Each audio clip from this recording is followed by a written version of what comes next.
ഏക സിവിൽ കോഡിന്റെ ബില്ല് പാർലമെന്റിൽ എത്തിക്കുന്നതിന് മുൻപ് മറ്റൊരു രൂപത്തിൽ രാജ്യത്ത് അവതരിപ്പിക്കാൻ ഒരുങ്ങുകയാണ് കേന്ദ്രം. ഇത് സംബന്ധിച്ച് നിലപാട് കേന്ദ്ര ആഭ്യന്തരമന്ത്രി അമിത്ഷാ രാജ്യസഭയിൽ വ്യക്തമാക്കി. ഉത്തരാഖണ്ഡ് മോഡലിൽ ആകും രാജ്യത്തെ വിവിധ സംസ്ഥാനങ്ങളിൽ, അതായത് എല്ലാ സംസ്ഥാനങ്ങളിലും ജനുവരി 1 മുതൽ ഇത് നടപ്പാക്കുക. ആദ്യഘട്ടമെന്ന നിലയിൽ BJP ഭരിക്കുന്ന സംസ്ഥാനങ്ങൾ, NDA ഭരിക്കുന്ന സംസ്ഥാനങ്ങളിൽ നടപ്പാക്കും. ഉത്തരാഖണ്ഡിൽ മതമേലധ്യക്ഷന്മാരും മറ്റ് രാഷ്ട്രീയ പാർട്ടികളും സംഘടനകളും ഒക്കെയായി ചർച്ച ചെയ്ത് സമവായത്തിലൂടെയാണ് ഉത്തരാഖണ്ഡിൽ ഏക സിവിൽ കോഡ് നടപ്പാക്കിയത്. രാജ്യത്ത് ഏക സിവിൽ കോഡ് നടപ്പാക്കിയ ആദ്യ സംസ്ഥാനവും ഉത്തരാഖണ്ഡാണ്. അങ്ങനെ സമവായത്തിലൂടെ നടപ്പാക്കിയത് വലിയ വിജയമായി എന്ന് അമിത്ഷാ പറയുകയും ചെയ്തിരിക്കുന്നു.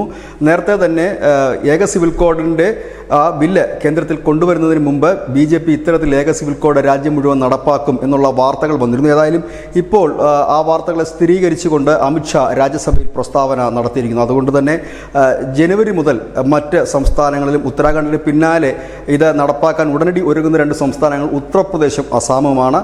ബാക്കി BJP NDA ഭരിക്കുന്ന സംസ്ഥാനങ്ങളടക്കം ഈ വർഷം തന്നെ അതിൻ്റെ പണിപ്പുരയിലേക്ക് കടക്കും, നടപ്പാക്കും എന്ന് തന്നെയാണ് അമിത്ഷാ പറഞ്ഞത്. ഒരുപക്ഷെ അടുത്ത വർഷം ആദ്യം BJP പാർലമെന്റിലേക്ക് കൊണ്ടുവരുന്ന ബില്ലുകളിലൊന്നും ഈ ഏക സിവിൽ കോഡ് തന്നെയാകും. News desk Malayalam.